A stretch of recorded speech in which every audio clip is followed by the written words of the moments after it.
existe dentro de você. E aí a minha emoção ficou ainda mais potencializada, porque depois do jogo, quando eu já estava em casa sozinho no domingo, a Globo passou o filme O Menino Maluquinho. Esse filme é de 1995, eu tinha 4 anos à época, né? E eu chorei a beça assistindo ao filme, né? Inspirado aí no personagem O Menino Maluquinho de Ziraldo. Evidentemente, é uma literatura infanto-juvenil, mas muitos de vocês me pedem indicações, né, de leitura mais simples. Alguns de vocês já têm um hábito de leitura mais denso. Eu lembro aqui que numa semana eu indiquei o Conto da Aia, né? A galera aí no chat falou, caraca, prof, esse livro é muito pesado. E é mesmo, mas para você ter noção, o Conto da Aia vai ser abordado no vestibular aqui da UERJ, né, na prova de redação. É um livro importantíssimo. Mas também, alguns de vocês me chamam lá no Instagram para pedir sugestões de leitura que sejam mais acessíveis, né? Eu lembro uma aula que a gente recomendou O Pequeno Príncipe e aqui tá exatamente a recomendação da semana. Não tinha como ser diferente, O Menino Maluquinho de Ziraldo.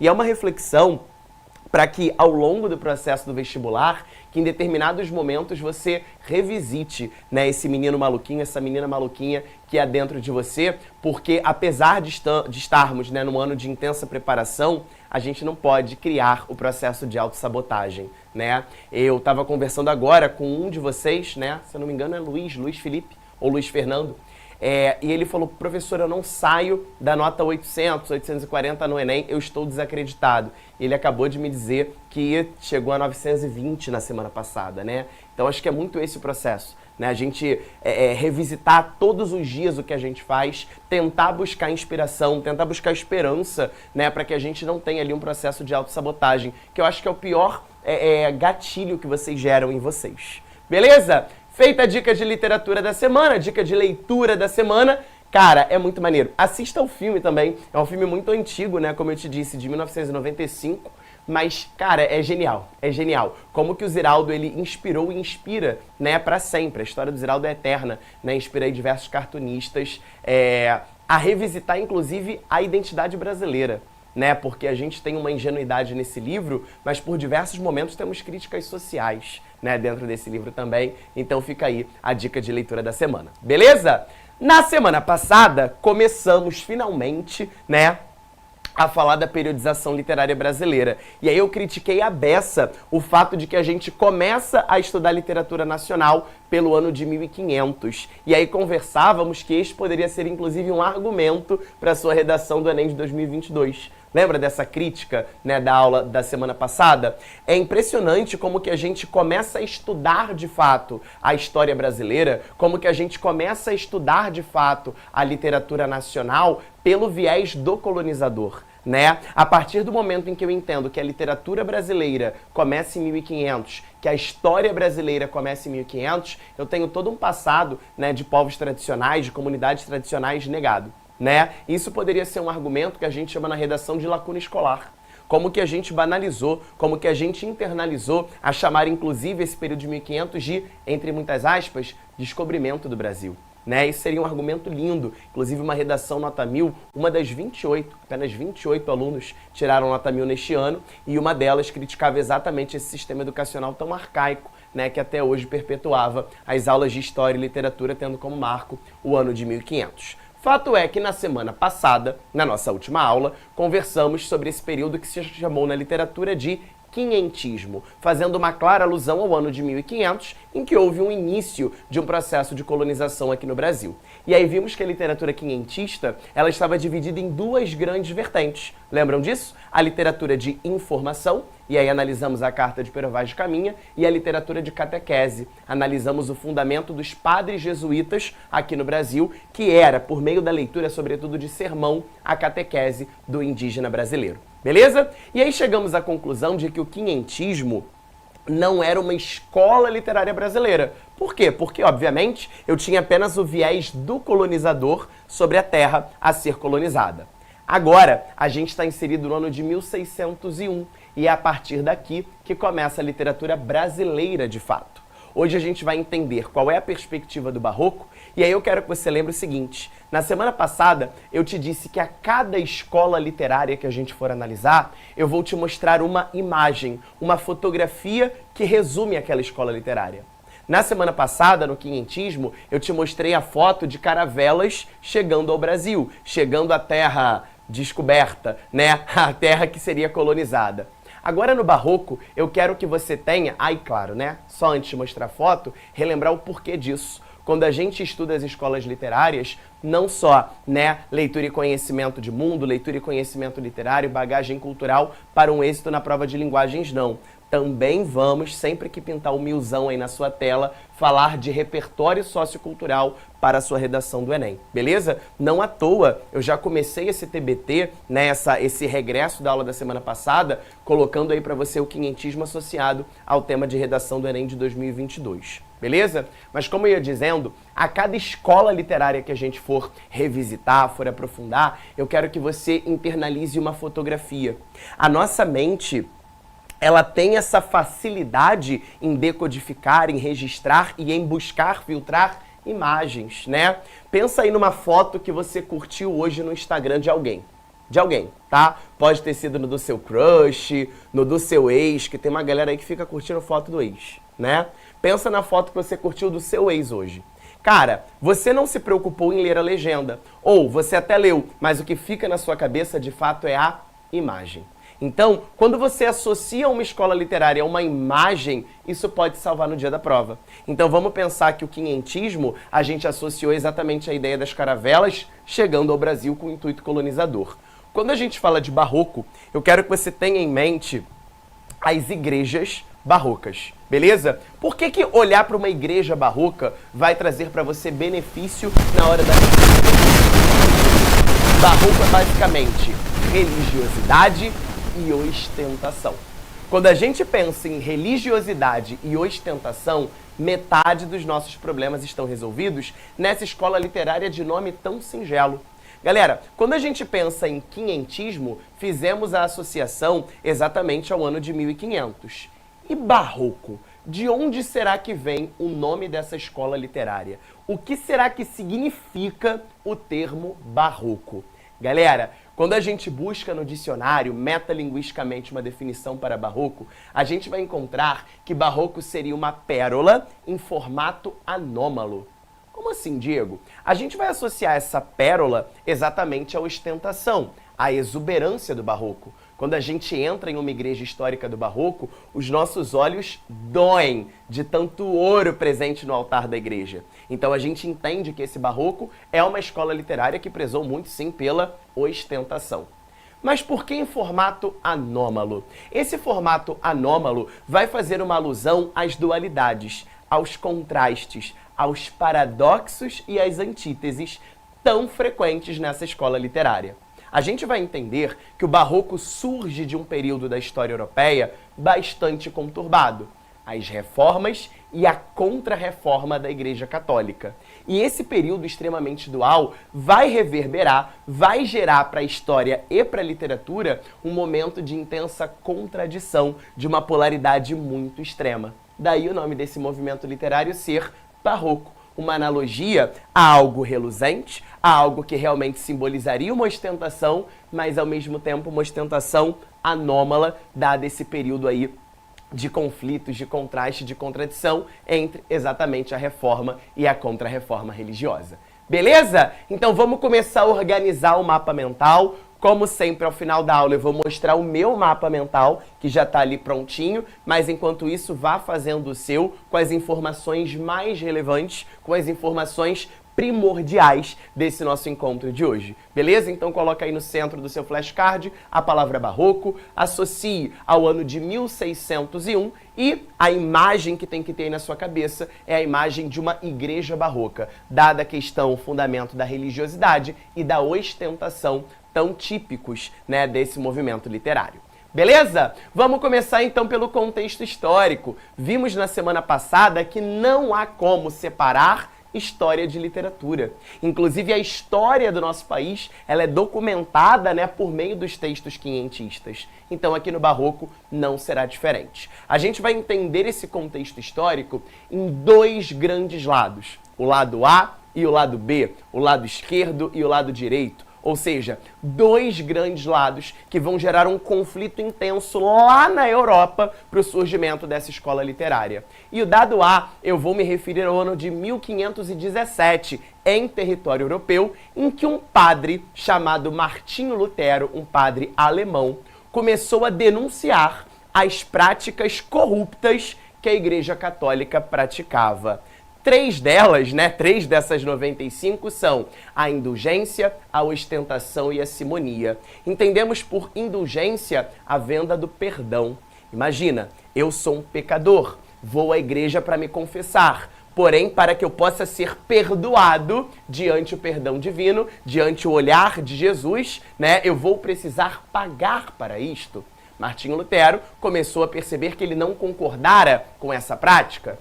Uma segunda prática com a qual ele não concordava era a ostentação. Fé e riqueza, fé e dinheiro não são sinônimos. Então não há porquê o meu altar ser banhado a ouro. E uma terceira e última prática com a qual ele não concordava era a simonia, que era a venda de artigos ditos religiosos. Então eu vendia, por exemplo, um toco de madeira e garantia que ali, nessa madeira, era um pedacinho da cruz a qual Jesus Cristo fora crucificado.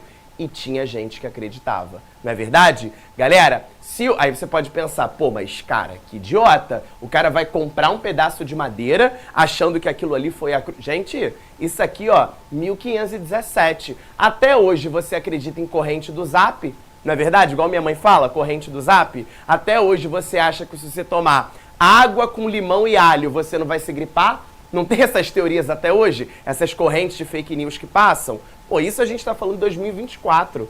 Tu acredita? Imagina o cara em 1517, que ele era, ó, a ideologia dele era a igreja, era só a igreja. Então o que o padre falou, o que a igreja falou, é verídico. Eu não vou questionar.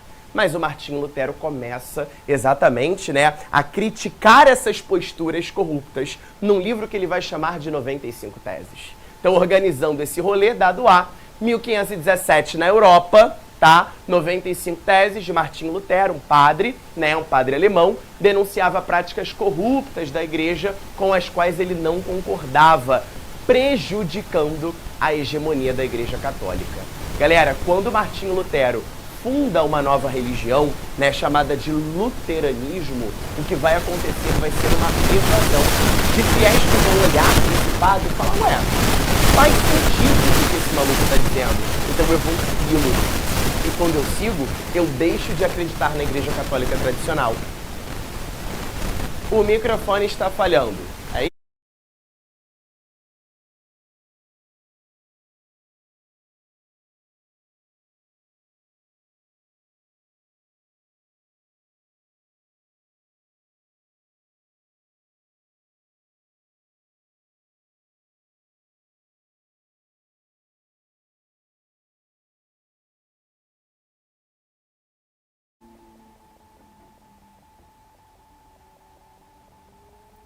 tava brincando aqui do dinossauro. Vê se melhorou, gente. Eu tava aqui fazendo Dino. Eu tava aqui pulando o Dino e voltou na hora. Que sacanagem isso aqui, hein? Vê se voltou. Tá melhor, gente? Me avisa aí. Deu um barulho e um chiado horrível, né? Melhorou? Melhorou, Renanzinho? Como é que tá aí, gente? Tá melhor? Melhorou? Pode? Então vambora. Então, esse primeiro dado, né, são as práticas com as quais o Martinho Lutero não concordava, gerando um processo de evasão dos fiéis. Os fiéis começaram a sair, né, da corrente da Igreja Católica, indo em direção ao luteranismo. Só que para e pensa, bebê. A Igreja Católica não era simplesmente uma entidade qualquer, era a filosofia do momento. Então é óbvio que a Igreja Católica vai dar uma resposta. E essa resposta será extremamente contundente, no que a gente vai chamar na aula de hoje de dado B, o lado B, em que poucos anos depois, já em 1545, a igreja dá uma resposta truculenta, uma resposta bastante incisiva a Martinho Lutero e a qualquer outro padre ou filósofo que ouse duvidar, criticar a fé católica. E isso será conhecido na história como Contra-Reforma. E aqui a gente pode citar algumas características dessa Contra-Reforma, como, por exemplo, o Tribunal da Inquisição, a perseguição de pessoas que não concordavam e que criticavam a Igreja Católica, o Index, uma espécie de proibição de determinados livros que falavam mal da igreja. E aí você pensa, poxa, já faz tempo que isso acontece. Mas, quando a gente fala em censura, me lembro que na época de um prefeito aqui do Rio de Janeiro chamado Marcelo Crivella, nós tivemos livros censurados na Bienal. Na nossa Bienal do Livro aqui do Rio de Janeiro, tivemos livros censurados. Então esse Index traz exatamente essa associação à censura. Olha que repertório legal para vários temas de redação.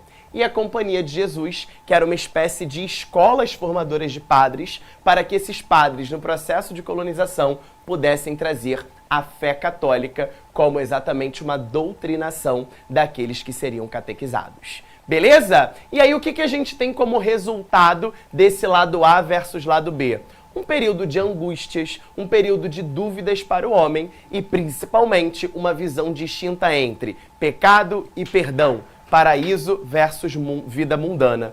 E nesse meio termo, exatamente como um símbolo de todo esse paradoxo, de toda essa contraposição, de todas essas angústias, a imagem de Jesus Cristo crucificado surge como um reflexo da própria população, da própria ideia de que o sofrimento de Jesus fará parte dos meus poemas, fará parte do meu sermão, fará parte da minha vida em sociedade. Por isso nós estamos exatamente diante de um período de extrema conquista, de fiéis e extremamente reflexão sobre o que a fé católica pregava aqui pra gente. Meu microfone melhorou? Diz aí pra mim. Melhorou ou não melhorou? Estamos aqui tentando arrumar o problema. Renanzinho vascaíno já tá se virando ali em 300, mas me diz aí se está melhor. Digam aí no chat para eu saber como é que tá o som aí para vocês. E aqui na nossa plataforma também. Me avisa aí, melhorou, não melhorou? Me dá um feedback aí. Coitada de Maria Vitória. Maria Vitória quase caiu da cadeira. Não melhorou. Estamos aqui resolvendo para vocês. Beleza? Bom, vamos... Hã?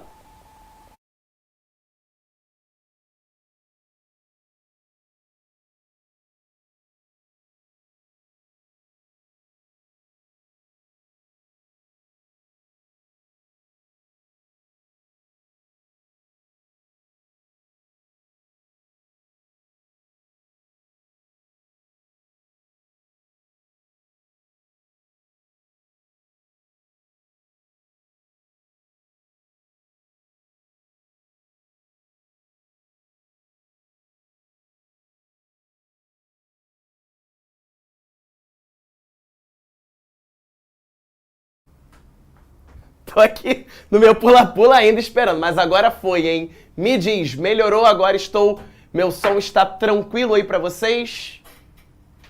Foi, a galera só tá ali no pula. É bullying, né? É bullying contra o prof, né? Já estou acostumado. Pula Rex. Olha Biel do Garaz. É mole? Pula Rex.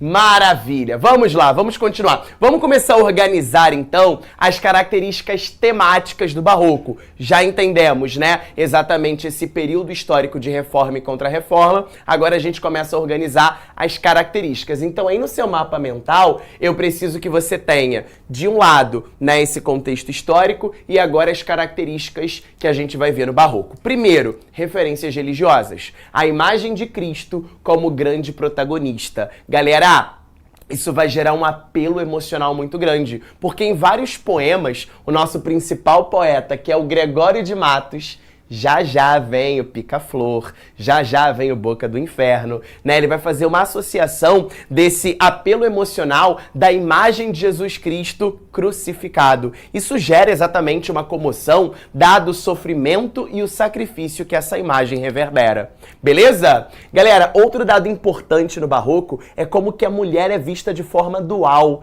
Essa mulher, ela é fruto do contraste exatamente do período histórico que ela está representando. Se eu tenho um período histórico marcado por contrastes, por confusões, por antíteses, por paradoxos, a figura da mulher é exatamente esse grande paradoxo. E muitas vezes, essa figura da mulher, a mulher que o Gregório de Matos tanto descreve, é chamada de Angélica. Angélica, há uma associação a um anjo, né? A gente percebe que Angélica é nome de anjo.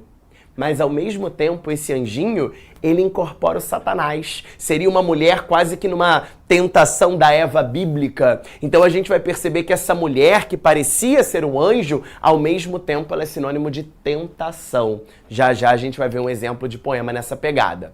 Os temas do Barroco são temas de natureza filosófica. Então a gente vai ver características humanas como a vaidade, a ganância, o egoísmo, mas principalmente um dado que é muito frequente nos poemas barrocos é exatamente a questão da passagem do tempo. A passagem do tempo que a gente chama na literatura de efemeridade. A vida é breve, o tempo é passageiro. E daí surge um dos melhores lemas da literatura, que é o Carpe Diem. E aí você fala, ué, Diego, mas eu aprendi Carpe Diem no arcadismo. Realmente, o arcadismo, quando ele faz associação a esse lema do Carpe Diem, é uma associação de colher o dia, aproveitar a vida junto à natureza. Mas aqui no Barroco, ele ganha um contorno mais específico. O Carpe Diem pra gente aqui no Barroco é exatamente uma ideia de que, ora, se a vida é efêmera, se a vida é passageira, eu vou ter que aproveitar os prazeres do mundo, né? Eu vou ter que aproveitar tudo que a vida tem para me oferecer. Nem que depois eu tenha que ir lá na igreja e pedir perdão. Mas, já que a vida é breve, eu vou aproveitar tudo que a vida tem para me oferecer. Já já tu vai ver como é que isso aqui vai reverberar na poesia. E por fim, os elementos da antiguidade clássica, muito típicos do imaginário do homem do Renascimento. Lembra da nossa aula que a gente conversou sobre o trovadorismo, o humanismo e o renascimento? Muitas imagens desse antropocentrismo, muitas imagens vinculadas, a essa antiguidade clássica, começam a aparecer na literatura barroca. Beleza? Bom, com relação a características formais, antíteses e paradoxos, mostrando exatamente esses contrastes, que são fruto exatamente do próprio período, de contradição, de conflito entre reforma e contra-reforma. Metáforas, a gente vai ter uma série de analogias, uma série de comparações implícitas entre os elementos descritos em poemas. A hipérbole, vale sempre lembrar da questão da ostentação, então a linguagem barroca será uma linguagem extremamente exagerada, e o hipérbato. O hipérbato a gente viu na aula de figura de linguagem, que é a inversão dos termos da oração. Por isso que muitas vezes, criatura de Deus, você acha um poema barroco difícil de interpretar, difícil de ler, porque os termos não estão na ordem direta da oração. Porque senão seria fácil, E a partir do momento em que eu escrevo em forma de hipérbato, que eu escrevo diante das inversões sintáticas, eu represento um pouco do conflito que o período me permite vivenciar. Se ligou nisso? É uma espécie de verossimilhança dentro da poesia. O poema barroco ele é complicado de se analisar porque o período é conturbado. Se ligou? Porque não tem como eu escrever um poema como no modernismo. Pô, o modernismo é crítica social, uma crítica própria à questão da brasilidade, uma linguagem já do século XX, uma linguagem já quase que cotidiana, Existem coloquialismos para representar a fala da brasilidade. Olha como é que o período histórico sempre marca a linguagem literária. Aqui não. Eu estou num momento de conflito e esse momento de conflito vai ser refletido, será cristalino na própria questão da linguagem, do uso da linguagem dentro dos poemas, tá? Então essas são as principais características formais, ou seja, as principais figuras de linguagem que aparecem no Barroco. Antítese e paradoxo, metáfora, hipérbole e hipérbato. Só não confunde, tá? Hipérbole é o exagero, hipérbato é a inversão sintática. Show de bola? Bom, muita gente me pergunta, isso é muito frequente, Diego, eu entendi que antítese e paradoxo é oposição, é contraste, mas qual é a diferença entre antítese e paradoxo? Se liga só, coloca na tua cabeça que antítese é uma oposição entre palavras. Repara só, luz e sombra, oposição entre palavras. Tristeza e alegria, oposição entre palavras. Então uma antítese é uma oposição entre termos. Já o paradoxo é exatamente uma ideia contrária. O paradoxo é uma contradição na mesma unidade de sentido. Trouxe aqui um trechinho de um poema do Gregório de Matos, principal poeta barroco brasileiro, chamado A Instabilidade das Coisas do Mundo. Já a instabilidade já te mostra, né, esse período conflituoso. Então, na antítese, tu reparou, luz e sombra, tristeza e alegria, eu tenho apenas uma oposição entre palavras. Já no paradoxo, eu tenho uma contradição por estar na mesma unidade de sentido. Veja, a firmeza somente na inconsistência. Ora, como é que eu posso ter firmeza em um ambiente de inconsistência? O que é inconsistente não é firme. Aqui eu tenho uma contradição, portanto, um paradoxo. Anota isso no seu mapa mental. A antítese é a oposição entre palavras. Já o paradoxo é uma contradição. Beleza? Bom, dentro do Barroco existem duas grandes correntes, o cultismo e o conceptismo. E o nome das correntes te ajuda bastante. Repare que cultismo vem da palavra culto. Então eu tenho uma linguagem culta, uma linguagem mais rebuscada, por meio de jogo de palavras, neologismos, a criação, a invenção de vocábulos, metáforas, associações, hipérbatos, as inversões sintáticas que comentamos, antíteses, as oposições e um vocabulário mais sofisticado. Então, o uso de uma linguagem culta, não estou dizendo que a linguagem é erudita. Cuidado para você não confundir esse rolê. Linguagem erudita é uma linguagem extremamente sofisticada. Uma linguagem culta é exatamente uma linguagem refinada. São coisas diferentes. Tudo bem? O erudito estaria acima do culto. O culto é um rebuscamento. Beleza? E o conceptismo, esse aqui é extremamente importante, porque conceptismo vem de conceito. E aqui a lógica do conceito é uma lógica argumentativa. Se liga só, dentro de poemas barrocos, a gente vai perceber uma espécie de rebuscamento da mensagem, de uma elaboração melhor de cada ideia, justamente porque eu estou tentando convencer Jesus Cristo, nosso Senhor, de que eu mereço ser perdoado. Olha que parada louca. A Igreja Católica exercia uma preponderância tão grande que os poemas barrocos seriam quase que um apelo, uma conclamação ao perdão diante da figura de Jesus. Então a gente vai ver estratégia argumentativa, uso de comparação, analogia a termos bíblicos, deduções, induções, argumentos de autoridade, passagens bíblicas dentro da poesia para implorar, para rogar a Deus o próprio perdão divino. Bizarro, né? Então essas duas correntes, cultismo e conceptismo, elas acabam por resumir todo o rolê do Barroco. Beleza? Bom, quando a gente fala dos dois principais escritores do Barroco no Brasil, temos de um lado o polêmico Gregório de Matos e do outro um padre jesuíta chamado Padre Antônio Vieira. Vamos primeiro aqui descobrir, revisitar quem foi o polêmico Gregório de Matos. Amores, Gregório de Matos se destaca pela poesia barroca. Deixa eu até ficar aqui do lado dele antes que ele me xoxe aqui, porque ele dava solavanco na sociedade inteira, tá? Com certeza ele te criticaria e me criticaria também, beleza? Gregório de Matos, ele se destaca por 4 formatos de poesia. A poesia lírica, a poesia sacra, a poesia satírica e, para o bem do chat do ProEnem, olha lá, a galera já tá. Pica-flor, pica-flor, pica-flor, a poesia erótica.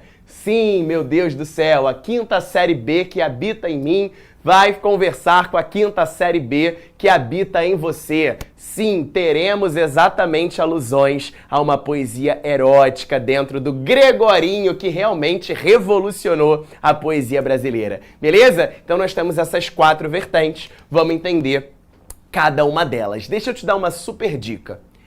Se na sua prova do Enem cair um soneto do Barroco, lembra o que é um soneto? É esse poema de forma fixa, né? O famoso 4-4-3-3. As 2 estrofes iniciais são quartetos, as 2 estrofes finais são tercetos. Sempre, tá? Sempre, de caça de prova. Que caiu um soneto do Barroco, olha para a última estrofe. Porque a última estrofe ela tem um dom de fazer uma síntese. Lembra que eu te disse que o poema barroco, ele vai ao lado do conceptismo? É um jogo de argumentação? É um jogo de você tentar persuadir o leitor?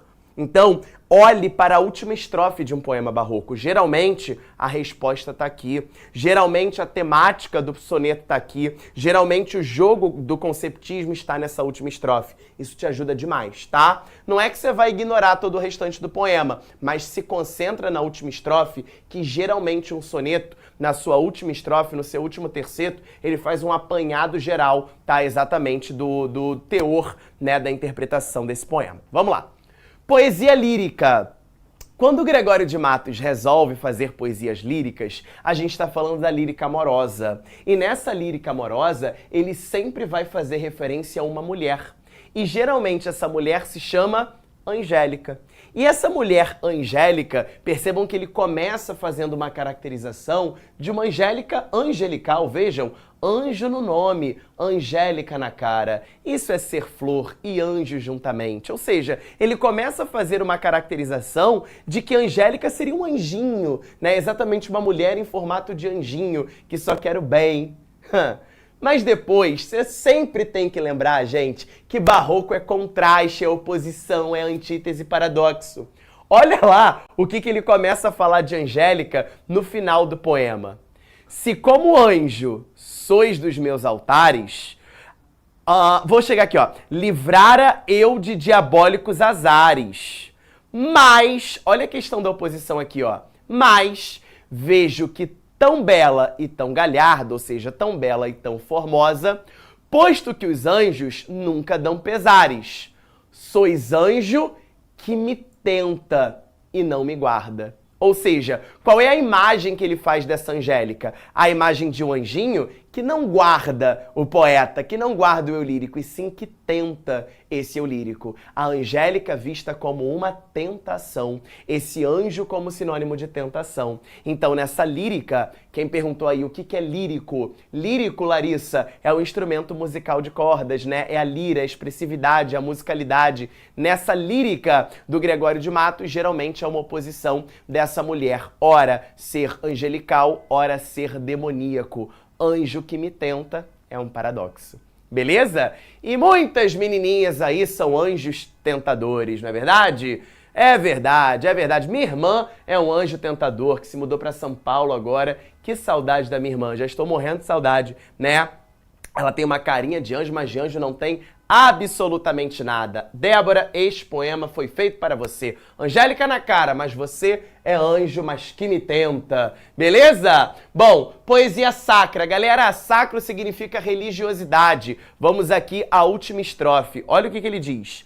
Luz que claro me mostra a salvação. A salvação pretende em tais braços. A salvação, misericórdia, amor, Jesus, Jesus. Esse poema é quase que uma pregação bíblica, em que a gente percebe uma certa dualidade. O homem confessa, ele realmente entende que ele pecou, mas ele vai pedir perdão à clemência divina. O poema é uma espécie de salvação dos pecados. O perdão é exatamente atingido por meio da linguagem, beleza? E aí a gente vê que a profissão, a ocupação de Gregório de Matos, ele era advogado, beleza? E como advogado ele tem um dom argumentativo muito forte e isso acaba sendo refletido nessa poesia de cunho sacro. Anota aí no seu mapa mental que sacro é sinônimo de religioso, beleza? Poesia satírica. Na poesia satírica, Gregório de Matos começa a fazer críticas sociais a todos os setores da sociedade. Cara, vai sobrar para todo mundo. Vai sobrar para o administrador local, vai sobrar para a pessoa mais pobre da sociedade, vai sobrar para o governante, sobra para todo mundo. Repare só, que falta nesta cidade verdade, que mais por sua desonra, honra, falta mais que lhe ponha vergonha. Olha só, numa cidade onde falta verdade, honra e vergonha. Cara, o Gregório de Matos começa a fazer críticas sociais tão contundentes, tão evidentes, que ele recebe um carinhoso apelido, né, da sociedade da época, e ele recebe a alcunha, né, recebe o nome de Boca do Inferno. O cara saía cuspindo crítica social para todo mundo. E aqui reparem, né, algo que seria crítico seria associado ao inferno. Olha como é que a religiosidade está presente, até mesmo na nomenclatura, no apelido que o Gregório de Matos, né, vem a ter na sociedade à sua época, né? É o boca do inferno. Aquele que critica é o mensageiro do inferno. Boca do inferno seria essa analogia, Gregório de Matos. Beleza? E agora, né, para a felicidade da Macholândia aí presente, temos a poesia erótica. A poesia erótica de Gregório de Matos, olha o poema que o cara vai me escrever, gente. Isso aqui é para tirar qualquer um do sério, olha só. Ele vai destinar esse poema a uma freira. Já tá ruim, né? Olha o que ele vai fazer. A uma freira que, satirizando a delgada fisionomia do poeta, delgada fisionomia, ele era magro, tá? Delgada fisionomia do poeta, chamou-lhe Pica-Flor. Pica-Flor, a princípio, seria um beija-flor, beleza? Pica-flor seria um sinônimo para beija-flor. Mas percebam que aqui nesse poema, o Gregório vai fazer uma analogia, sim, de cunho sexual. Reparem. Se pica-flor me chamais, pica-flor aceito ser. Mas resta agora saber se no nome que me dais, meteis a flor que guardais no passarinho melhor. Se me dais este favor, sendo só de mim o pica, o mais vosso claro fica, que então pica flor. Não posso negar, né? A literatura está aí para ser lida, degustada, analisada, não é verdade? Aqui temos uma claríssima relação, né? Isso mostra como que o Gregório de Matos foi um homem à sua frente, né? À frente do seu tempo. No momento em que a gente está falando de religiosidade, o cara começa a escrever poesias eróticas para revelar os prazeres mundanos. Justamente com aquela associação do carpe diem, né, que eu acabei de mencionar a vocês. Se a vida é breve, eu preciso aproveitá-la. E aqui nós temos Mano, ele escreveu isso para uma freira. Ai, papai. Imagina quanto que ele deve ter pedido perdão depois na igreja, né, nesse período de reforma e contra-reforma, né? Evoluído, Osmar Filho define Gregório de Matos muito bem. Um cara evoluído, à frente do seu tempo, né, fazendo uma clara analogia aos órgãos sexuais. O pica sendo o órgão masculino e a flor sendo o órgão feminino. É isto que Gregório escreveu nessa analogia a uma freira que o lhe chamou de delgado, chamando-lhe de pica-flor. Maravilha, então pica-flor é exatamente a definição, a melhor definição dessa poesia erótica de Gregório de Matos. E aqui pintou o milzão. Galera, este ano eu tenho uma aposta para a redação do Enem. E essa aposta da redação do Enem versa sobre os jovens, né? Se a gente parar para pensar, a população jovem no Brasil tá fazendo muita besteirinha, né? Tá fazendo muita besteirinha. E aí eu tenho 3 temas de redação em que você poderia utilizar essa noção de carpe diem, essa noção de aproveitar a vida sem medir as consequências. E são 3 temas muito sérios, tá, galera? Primeiro tema em que eu aposto, infelizmente, o crescimento das ISTs no Brasil, as infecções sexualmente transmissíveis, não é verdade? Isso aqui eu poderia até ter um outro desdobramento, que é a falta do sexo sem preservativo, a gravidez na adolescência, tá? Eu vou colocar esse primeiro item desmembrado aí, tanto a questão do aumento de ISTs, quanto a questão da gravidez precoce. Exatamente o sexo sem preservativo, o sexo sem a devida proteção, gerando problemas sociais, né, para o Brasil. É uma aposta tensa de tema que eu acredito que possa ser o seu tema de redação, tá? Segundo, galera, os jovens hoje estão fumando pendrive. Vocês estão fumando pendrive, não é verdade? Então, o ato do cigarro eletrônico, eu acredito que possa ser um tema, até porque há uma lei, tá, do ano passado no Brasil que proíbe a venda, o uso e a comercialização de cigarros eletrônicos no Brasil. Só que essa lei não está sendo fiscalizada. Em qualquer balada que você vá, em qualquer barzinho que você vá, tem sempre alguém, né, fumando um pendrive. Então, o uso de cigarro eletrônico entra também nesse rolê. Eu aposto muito nesse tema, um tema super odierno, um tema super atual, beleza? E o terceiro, o impacto, né, do uso de drogas nos jovens. Cigarro eletrônico, né, mas quando a gente olha para a questão de drogas mesmo, né, a gente percebe que o jovem está cada vez mais tendo um acesso cada vez mais facilitado, né, às drogas que não são lícitas pela Constituição. Então, como é que você poderia usar esse Carpe Diem na sua redação? Falando exatamente dessa ideia de que há uma noção do jovem, um resgate, né, desse Carpe Diem barroco em não medir as consequências dos seus atos. A ideia do Carpe Diem aqui para o Gregório de Matos é exatamente esta, né? Uma ideia de que o jovem, ele não mede a consequência dos seus atos. Ele não pensa nas consequências, né? Então você poderia usar aí o Gregório de Matos dentro da sua poesia erótica, né? Dessa noção de aproveitar os prazeres mundanos porque a vida é breve, a vida é curta, nessa falta de raciocínio lógico, né, nessa falta de que o jovem não consegue medir a consequência dos seus atos. Anota aí, tá? São 3 temas de redação bastante, eu confio muito, que poderiam ser aí cobrados pela banca, beleza? A questão das ISTs, e aí puxa uma setinha também para gravidez precoce, cigarros eletrônicos, eu acho que esse tema é super atual, e por fim, o uso de drogas, beleza? Bom, se de um lado eu tinha o Gregório de Matos na poesia, aqui eu tenho mais um padre jesuíta também nesse período barroco, Padre Antônio Vieira, beleza? O Padre Antônio Vieira vai se destacar exatamente pela catequese dos indígenas, né? Uma tentativa de tornar o indígena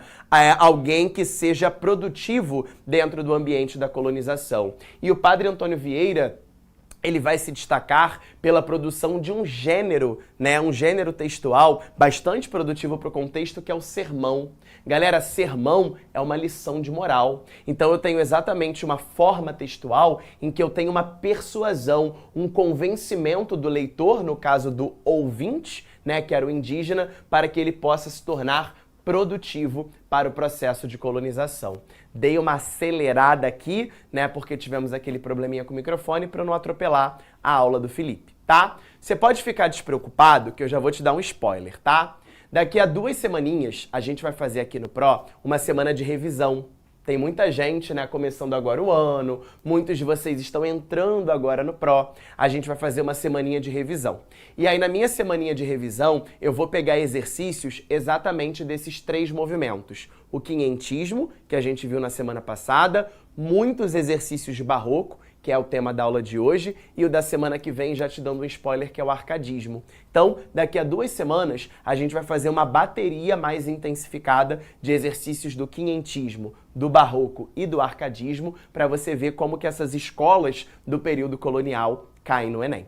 Beleza? Para finalizar, vamos para o mapa mental. Quero ver como é que ficou o meu e como que ficou o de vocês. O meu tá lotado. Eu vou até chegar aqui pro lado para você... Meio torto nada, você para de me gongar, hein? Isso aí é a câmera que tá... É a câmera ou eu que fiz torto mesmo? Cara, o Renan é... Tinha que ser vascaíno, tá vendo? Ainda isso é... Cara, a homofobia é um problema vigente no Brasil, né? Como é que pode? O cara dizendo que o meu mapa mental ficou torto. A câmera que tá, ó... Tchum. Deixa eu ficar aqui do lado pra ver se a câmera... Aqui, eu tô caindo também. Eu tô caindo, né? Tá vendo? Olha... Tinha que ser vascaíno. Olha lá, o que eu quero que haja aí no seu mapa mental. Se liga. Barroco associa ao ano de 1601. Tô aqui do ladinho para você tirar seu print, tá? Faz uma analogia a essa pérola em formato anômalo, isso vai te ajudar. Contexto, reforma e contra-reforma. De um lado, Martinho Lutero, do outro, a reação da Igreja Católica. Características fundamentais. Tá torto mesmo. Referências religiosas, dualidade da mulher, temas filosóficos como a fugacidade, a passagem, né, do tempo, aproveitar essa passagem do tempo da melhor forma possível, antíteses e paradoxos, hipérboles, metáforas e analogias e as 2 correntes fundamentais, conceptismo e ocultismo. Beleza? Principais escritores, Gregório de Matos, o nosso Boca do Inferno. Associa aí poesia lírica, a mulher angélica dual, poesia sacra, a religiosa, poesia satírica, críticas sociais, daí o apelido Boca do Inferno, e a poesia erótica, o pica-flor, né, associado ao Carpe Diem. E o Padre Antônio Vieira associa esse padre ao gênero sermão, que é uma lição de moral. E essa lição de moral com o intuito de persuadir, né, de convencer os ouvintes por meio da doutrina religiosa. Beleza? Como eu te disse, semana que vem a gente vai ter uma aula sobre arcadismo, ciclo do ouro no Brasil Colônia, e daqui a 2 semanas a gente vai ter um momento de revisão, e aí eu prometo que eu trago questões do quinhentismo, do barroco e do arcadismo para a gente fazer esse grande apanhado de como que a literatura colonial aparece na sua prova do Enem. Tá bem, meus amores? Como sempre, maravilhoso estar com vocês. Peço desculpas aqui em nome da nossa produção, em nome do Pro, pela falhazinha no microfone. Agora tudo já se acertou, tá? Pedimos desculpas com relação a isso. E semana que vem estaremos juntos novamente, tá bom? Um beijo grande e até lá. Tchau, tchau. Assista nossas aulas a hora que você quiser. Vem com o Pro, o cursinho online que mais aprova no Enem. Assine em proenem.com.br. We gotta celebrate the beauty of the world that keeps on giving.